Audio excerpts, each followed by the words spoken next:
જય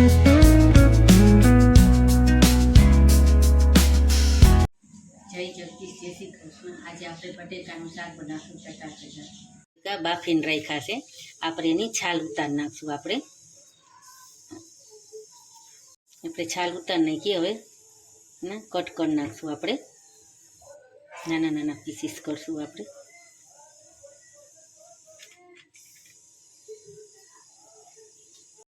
લીમડો અને એક આદુનો કટકો છે. એ પર મિક્સર નાખશું. આપણે પીસી લઈશું. આપણે ચારમાં મેં ગેસ ચાલુ કરી દીધું. મેં લોહી તપવા મૂકી દીધું છે.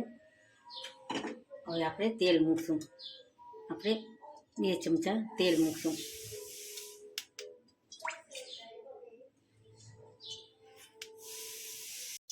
અડધી ચમચી રાઈ નાખશું. અડધી ચમચી જીરું નાખશું.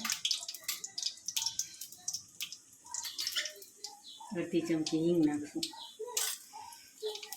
અને આપણે પેસ્ટ બનાવી હતી આદુ મરચાંની, એ નાખશું.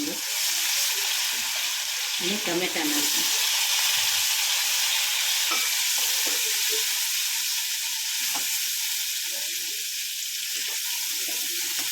સારી રીતે હલાવશું. ટમેટા ગળી જાય ત્યાં સુધી. ટમેટા ગળી ગયા. આપણે મસાલા પૂરતું જ આપણે મીઠું નાખ્યું. બટેકામાં બાફવામાં આપણે મીઠું નાખ્યું હતું. થોડુંક મીઠું નાખ્યું. સ્વાદ મુજબ અડધી ચમચી હળદર નાખશું. 1 ચમચી ધાણા જીરું નાખશું. અને 2 ચમચી મરચું નાખશું. આપણે અને બટેકા નાખી દઈશું.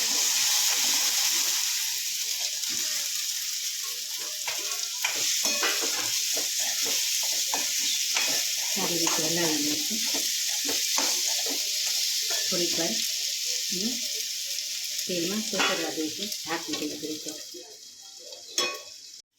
આપણે મરચાંની પેસ્ટ કરી હતી ને, એ બાઉલ ધોઈ અને પાણી નાખી દઈશું. આપણે સારી રીતે હલાવી નાખીશું. થોડીક વાર રહેવા દઈશું ઢાંકી. 7-10 મિનિટ. ઉકળી ગયું છે. થોડુંક મિક્સ કરશું એટલે રસો ઘટ થાય. આપણું શાક રેડી. હવે આપણું શાક રેડી થઈ ગયું. મસ્ત ચટાકેદાર. હવે આપણે સર્વ કરશું. આપણે ધાણા ભાજી નાખશું.